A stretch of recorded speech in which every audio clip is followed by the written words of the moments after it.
Bonjour, messieurs, Mariat Smith. Olivier Le Boss a fait le déplacement également. Il est venu sur le fauteuil accompagner notre big champion, j'adore Pierre. Pierre aussi tout au jeu. Salut. Ouais, l'Irlandais le plus européen que je connaisse, hein, le plus français que je connaisse dans les Irlandais, parce que tu vis quasiment en Irlande toute l'année. Je vis en Irlande depuis maintenant, ça passe vite, ça fait 14 ans maintenant. Ouais, déjà. J'ai commencé le guidage en Irlande et puis je... Garde le micro pas loin comme ça. Ouais. Donc tout se passe bien, quoi. Voilà. On s'amuse bien en Irlande, la pêche est bonne. Voilà. Tu vois si le micro il est là? Ouais. S'il est là, tu m'entends. Là, je t'entends. Voilà. Et donc, depuis 14 ans, donc tu officies, ton agenda est complet. Bah, là, l'année prochaine, je suis complet pour la saison, du 1er avril jusqu'à fin novembre. Donc c'est super, les gens me font confiance, les gens reviennent d'année en année. Maintenant, c'est devenu beaucoup de clients, c'est devenu des amis. Ils viennent tous les ans, donc tu connais l'Irlande, tu as guidé là-bas, tu continues à guider là-bas aussi. Donc les gens aiment ça, quoi. Les gens aiment ce pays, c'est pas que la pêche, c'est le pays, les gens sont gentils. C'est une très belle destination pour la pêche, aussi. Une destination touristique. Alors, je vous interromps simplement quelques secondes et puis je vais vous laisser parler. Je sais que tu es très occupé, toi, mais bon. Je vais vous laisser parler technique avec ce nouveau leurre. Je voulais faire quelque chose de spécifique pour toi, Fred, parce que ça fait des années qu'on se connaît. Tu as amené beaucoup au monde de la pêche. Et cette année, on a un anniversaire tout à fait particulier, puisque cette année, on fête les 15 ans du Buster Jerk. Oh, yes. Alors, 15 ans déjà, tout spécialement, on a réalisé un coffret de 3 Busters en série limitée. Non. Et je voulais simplement saisir l'occasion pour te l'offrir. Waouh. Bravo, merci. Je suis profondément touché. Eh bien, bonne continuation. Sérieusement, merci Olivier, tu te sauves. Je sais que tu étais très ici. Mais sache que cette attention est tout à fait, tu me touches particulièrement. Avec plaisir. Ça, tu le fais juste glisser comme ça. Les coloris sont sympas, c'est les premiers coloris qui ont été faits à l'époque quand le Buster est arrivé. Je peux pas t'applaudir, mais merci. C'est vraiment super sympa. Ah, c'est joli, c'est sympa. C'est un cadeau. J'ai la bonne place aujourd'hui, je crois. C'est cool. Et puis tu sais, les gens pour le Buster, c'est rigolo parce qu'il y a des coloris tout le temps qui arrivent et il y a, je crois, plus de 500 coloris de ce leurre. Donc on n'a pas besoin de 500 coloris de leurre, bien sûr. Tu sais ce qu'il en est. C'est vraiment un leurre qu'on aime collectionner, quoi. Super.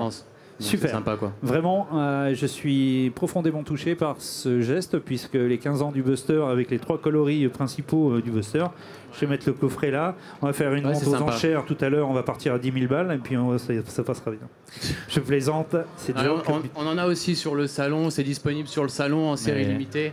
Donc on doit en avoir une petite série, mais il en reste quelques-uns aussi. Il y a des gens qui sont collecteurs et intéressés, il ne faut pas hésiter à venir nous voir. Il y a Stéphane, avec qui je pêche beaucoup en Suède, et il pourra vous faire une signature sur le coffret, bien sûr, donc si ça vous intéresse, bien sûr. Où Stéphane? Il est caché là-bas derrière, le grand là, avec la casquette. Ouais, il est infernal, j'étais avec lui au Barracuda Tour, il est impressionnant. Ouais. Donc, tu peux nous présenter avec qui tu es venu? Bien sûr. Donc là, c'est Paul de chez Smith, donc qui pêche beaucoup de brochets, beaucoup de perches, black bass. Il est assez polyvalent. Et justement, il est venu avec moi pour vous présenter aussi la petite nouveauté que je vais vous montrer, le Ghostbuster, parce qu'il l'utilise énormément. Donc je trouvais ça cool qu'il vous parle aussi du leurre avec moi, parce qu'il a confiance en ce leurre et il a de bons résultats avec. Ce leurre, c'est le Ghostbuster. Voilà. Donc le Ghostbuster, donc on a gardé le même nom bien sûr pour garder l'identité du Buster. C'est à peu près la même taille que le Buster, ça fait 14 cm pour 70 grammes, donc c'est assez léger. La sonorité va être différente à l'intérieur du leurre que du Buster, et surtout ce leurre, ça va être la profondeur. Donc tu peux commencer si tu veux à lancer le leurre, mais c'est un leurre qui va nager plus profond que le Buster. D'accord. Donc ça, c'est une nouveauté, mais je suppose que tu l'as déjà mis, toi, en exergue, en Irlande. Ouais, en Irlande, et puis en Suède, en Finlande, partout où on va pêcher. Donc on les a essayés. D'ailleurs, il y a beaucoup de Hollandais qui pêchent avec ce genre de leurre-là. Tu as vu la tache qui est dessus? Elle n'est pas vraiment à l'avant, elle est au-dessus. Un peu comme un lipless, mais rien à voir, hein, mais la tache est dessus, tu vois. Et du coup, en fait, ça va s'utiliser comme un pull bait un peu. C'est-à-dire qu'il y a plusieurs façons de l'utiliser. Vous allez pouvoir l'utiliser Ouais, on peut. Il y a différentes façons de l'utiliser. Hein. On peut l'utiliser comme un jerk classique avec des pauses assez marquées. Parce que bon, pour le brochet, les pauses, c'est plus à démontrer. On a souvent des attaques derrière. L'intérêt, surtout, ce qu'on avait, c'était de pouvoir descendre plus bas qu'avec un buster. Quand on est sur les lacs, je pêche pas mal les lacs de la forêt d'Orient. Des busters, ils en voient passer et parfois l'importance de passer dans une couche d'eau inférieure en passant plus dans 1-2 mètres mais en descendant sur les 4 mètres, ça fait la différence. Hein. On le voit assez facilement sur le souple et puis quand on est sur du jerk, c'est pareil. Donc au niveau animation, on peut se contenter de le jerker un peu plus délicatement qu'un buster. Ça permet vraiment de... La nage est assez nage sympa, très erratique, hein. C'est quelque chose aussi qui arrive en complément du buster, parce que le buster a une nage quand même assez régulière. Hein. On peut amener quelque chose de très très régulier. Là, on a vraiment quelque chose qui se désaxe, qui part à droite à gauche. Comme l'a dit Pierre, une autre sonorité. Ouais, donc très intéressant aussi. Et sur les animations, une animation qu'on a remarqué qui fonctionne aussi très bien. Alors ça peut marcher quand on est... par exemple, il y a un arbre immergé ou ce genre de choses, c'est quasiment en traction, quoi. C'est juste avec des petits twitches comme ça et on contrôle bien la descente parce que souvent c'est à la descente que ça coffre. Et c'est un leurre en plus qui, quand on se le fait coffrer, généralement c'est assez violent. Donc c'est vrai que... Est-ce que je peux dire que c'est un complément du buster? Exactement. Exactement. Ouais. Et j'ai une petite anecdote. Je me souviens, j'étais en guidage, j'étais avec un pêcheur et on était au buster. Et il avait jamais pêché au buster. Il me dit ok, j'ai jamais pêché au buster, qu'est-ce que tu me conseilles l'animation? Bah écoute, je te montre, c'est très simple et un buster c'est super facile à utiliser. Voilà, on lance, c'est avec juste le poids de la canne, le leurre va partir à droite, à gauche, à droite, à gauche. Et lui, j'ai pas trop regardé ce qu'il faisait au début, j'étais en train de pêcher et hop, il a un poisson. Super et tout, on s'occupe du poisson, il relâche, il repart et je regarde son animation et là je le vois l'animer pas du tout comme il faut. C'est-à-dire qu'il mettait des grands coups de canne et le leurre partait un coup en l'air, un coup en bas, un coup à droite. Au hasard. Et moi j'étais en train de m'appliquer, j'étais là, bam, bam, tu vois, jerk, jerk. Je faisais pas une touche. Et lui il était à côté et il a eu pas mal de touches. Et là je me suis dit, ok, ils veulent une action différente, ils veulent quelque chose qu'ils n'ont pas l'habitude de voir, quelque chose qui part dans tous les sens, comme un poisson un peu, tu sais, qui affolé. Voilà. Et je pense qu'il y a des endroits où ils voient beaucoup, par exemple, du buster. Et il y a des périodes, bien sûr, où quand ils sont super actifs, où le buster, bien sûr, ça marche partout, ça marche très bien, mais il y a des périodes où ça a été beaucoup pêché. Ils ont vu du buster qui, tu vois, sur dérive, avec la même nage et tout. Ils sont pas stupides, hein.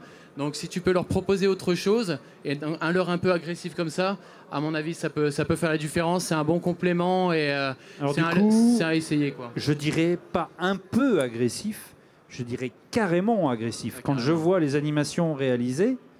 Et on peut l'animer vraiment Moi, je l'anime assez agressif, c'est-à-dire que moi, des fois, j'utilise... Je parlerai de la canne après, mais j'utilise une grande canne aussi, et je mets des grands coups comme ça. C'est-à-dire que je vais pas faire le jerker. C'est-à-dire je vais récupérer ma bannière, je vais tirer dessus comme un poubelle, je vais récupérer ma bannière, je vais tirer dessus. Ça va le faire plonger et ça va être très, très agressif. Donc ça peut être vraiment, vraiment efficace. Jouer sur la récupération, c'est souvent la clé. Des fois, c'est la vitesse de récupération qui va déclencher l'attaque, quoi.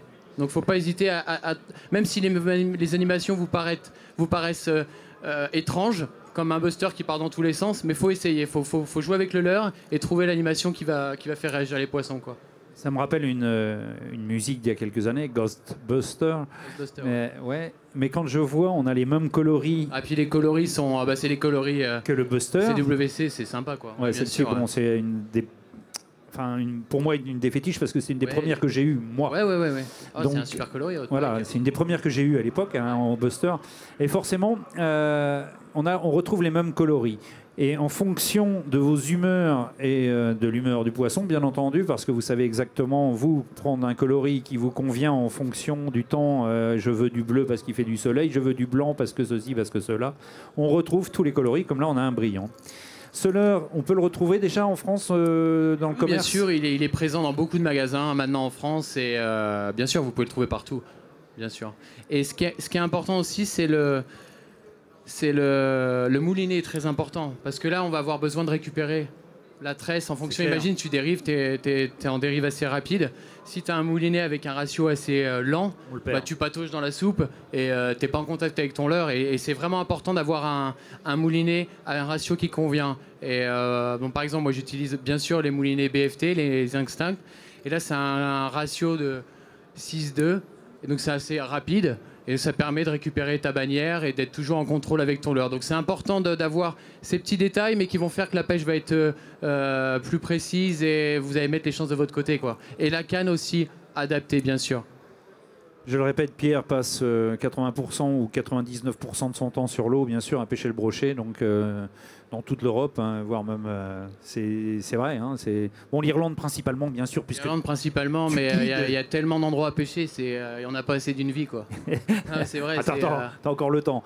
Et donc, on va parler technique, puisque ça te tient à cœur, et là, tu as amené une canne. Alors, ça me tient à cœur pour 2 raisons, parce que j'ai mis au point ces cannes avec Stéphane, donc en étant pêcheur et d'avoir une marque qui te fait confiance et qui te demande de mettre au point quelque chose, ça a été vraiment un honneur pour moi de le faire. Donc on a vraiment travaillé dessus et on a voulu faire la canne pour nous qui... Voilà, quand tu fais une canne pour toi, on l'a fait pour vous, mais on est un peu égoïste, on l'a fait vraiment pour nous aussi, une canne qui nous plaise et qu'on va pouvoir pêcher avec, tu vois.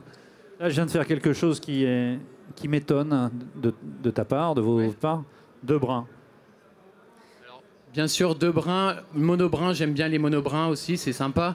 Mais le truc, c'est que les gens voyagent beaucoup pour les mettre dans la... Là, c'est une 7 pieds 10, mais si vous avez une 8 pieds 6, vous promenez avec une canne de 2,60 m dans la voiture.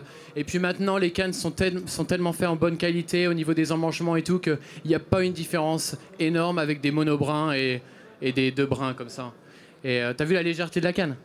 C'est super léger. Ah bah attends, vaut mieux pour pêcher le brochet, il est conseillé d'avoir quand même un matos quelque chose de léger, ouais.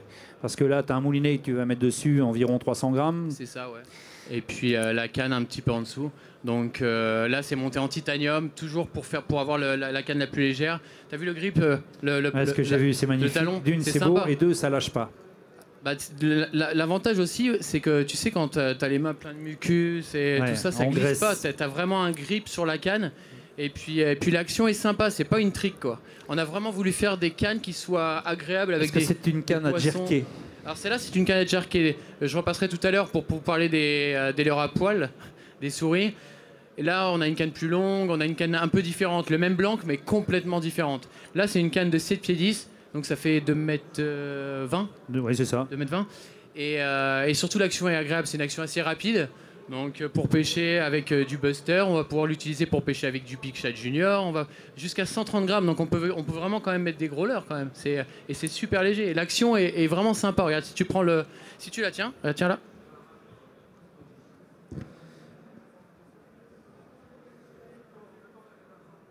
Oui, effectivement, tu donnes de l'énergie.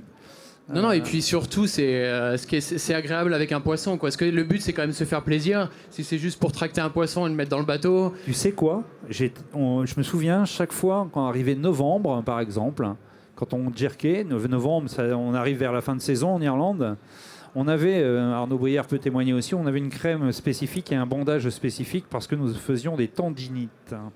Tellement, mais toi peut-être aussi, hein, ça a dû t'arriver certainement. Oui, le dos, les bras. Ça, c'est la pêche au gros leurre, surtout quand on les lance toute la journée. C'est le prix à payer pour avoir un résultat. Et le pire, c'était les avant-bras. Donc avec ce type de canne, effectivement, la souplesse et la légèreté va peut-être diminuer. Bien sûr. Et la longueur du talon. La longueur du talon, c'est super important parce que si tu vois, regarde... Si tu la prends, t'as vu, imagine le talon serait court comme ça, bah pour lancer, tu te casses le dos, quoi. Oui, alors que là, tu as un talon qui est assez long, donc du coup, tu vas pas forcer, tu vas lancer, ça va partir tout seul. Et surtout, sur des pêches en linéaire, moi j'adore les... Tu vois, je suis pas très grand. Ah bon? On n'avait pas remarqué. Et du coup, tu peux la caler sous le bras aussi. Tu vois, quand tu pêches, du coup, c'est bien confortable. Et surtout, quand tu vas avoir une touche, et tu vas être bien prêt pour ferrer et tu vas pouvoir mettre un bon ferrage et bien sécuriser le poisson. Alors que si tu as un talon assez court, tu vas pas pouvoir le mettre dessous, donc tu vas l'avoir ici au niveau du bras dessous. Et du coup, ça va glisser, tu vas mal ferrer, et tu vas pas être performant sur les ferrages, quoi. C'est important ce que dit Pierre, parce qu'on n'y porte pas assez attention à ce type de canne. On pense au leurre, mais on ne pense pas toujours effectivement à la canne qui va vous protéger. Quand on pêche une journée complète en Irlande, par exemple, au jerk, croyez-moi, le soir, vous êtes content de vous poser un peu. Certains disent, je pourrais me reposer un peu, avoir une canne pêchée au spinning. Ben non, on ne peut pas, parce que les conditions de pêche font qu'on pêche du moment, et il faut... Comme ça, dans les vagues un peu aussi, où on danse, c'est pas toujours évident. C'est pour ça que la canne est importante, parce que si la canne est adaptée, la pêche devient plus facile et plus léger, enfin tout devient plus... voilà, ça devient là, on voit bien plaisir, le ratio du moulinet, par exemple. Je ne sais pas quel est le ratio du moulinet, mais on voit le rapport, effectivement. Si vous êtes en dérive, que vous êtes rapide en dérive, vous avez besoin d'un moulinet avec un ratio beaucoup plus important pour pouvoir avoir le contact permanent avec le leurre. Là, on parle un peu technique parce que nous sommes obligés aussi de rentrer technique. On plaisante beaucoup sur ce plateau, mais il y a des moments où on est obligé de rentrer dans la technique pure et dure, parce que vous êtes venu aussi chercher de la technicité. Pierre, depuis qu'il pêche, a pris des centaines de brochets. Dans une année, tu en fais une centaine de métrés, par exemple. Maintenant, bon, tu dis oui, je suis tous les jours sur l'eau, donc pour moi c'est plus simple. Oui, bien sûr, mais ils sautent pas dans le bateau. Hein. C'est vrai. Non, mais les gens ont une idée, parce que on communique. C'est de notre faute. Avec les réseaux sociaux, vous voyez des gros poissons partout, donc ça fait envie. Mais les poissons se méritent, même si vous êtes en Irlande, en Suède ou peu importe. Il faut pêcher. Il faut être concentré, il faut s'appliquer. Et bien sûr, quand les poissons sont actifs, bah voilà, on en fait beaucoup parce que la population est là. Mais je vous assure que si les poissons ne sont pas décidés, on rame aussi. Et voilà, c'est la pêche. Peu importe où on pêche, la pêche peut être très difficile. Et voilà. Cette année, tu as fait le fly and jerk ? Oui, cette année, on l'a fait. Ça a été tourné en septembre et ça commence vendredi prochain. Donc ça va être sympa. Nous, bien sûr, on sait pas les résultats, on sait ce qu'on a fait, on s'est bien amusé. C'était avec Stéphane, bien sûr. Et ouais. Come on, Stéphane, Stéphane, come on here, just for allez, come on.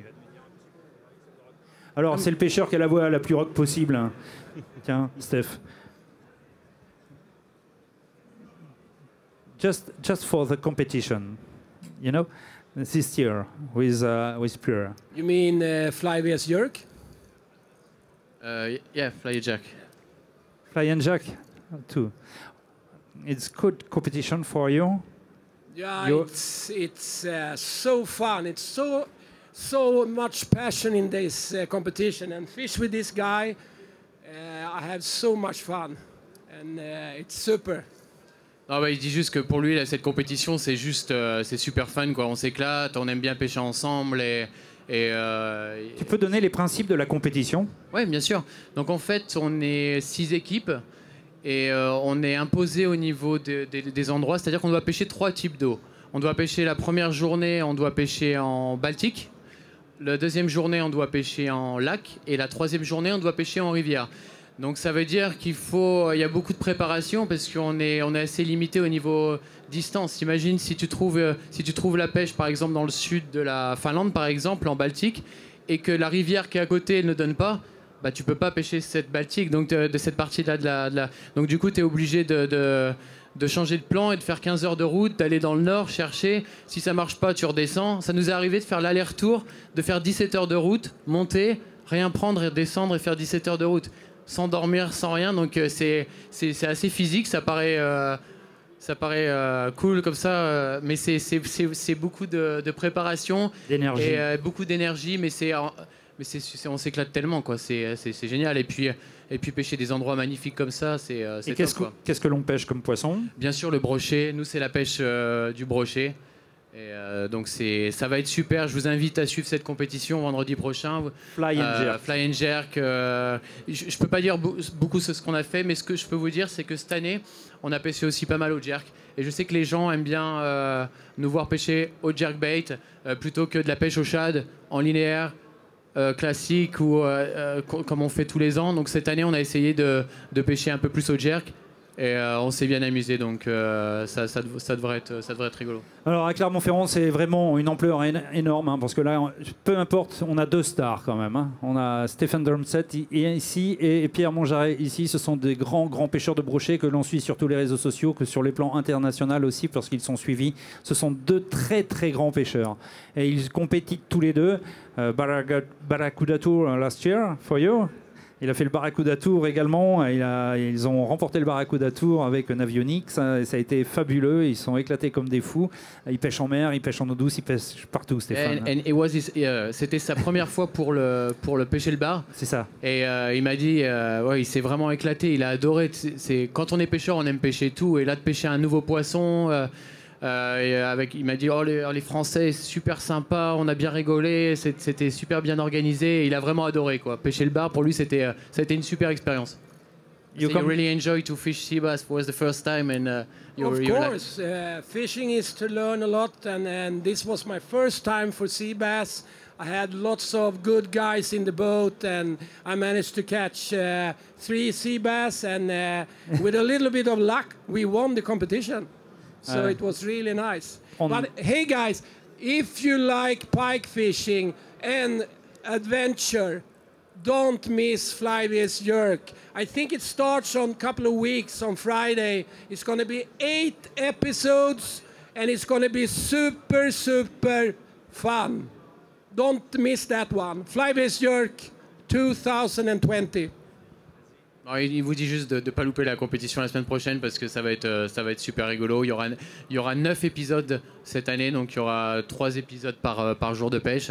Donc ça va être cool. Il y a Frédéric Julien aussi qui sera là aussi. Donc on essaye de représenter la France au maximum. Super, merci à vous, on peut les applaudir. L'homme qui a la voix la plus rock parmi tous mes pêcheurs, c'est lui que j'aime, Stéphane, et puis Pierre, que j'adule également depuis des années. Merci à vous, messieurs. Merci à vous. Ciao, bye bye, see you later. Prochain direct, là, tout de suite.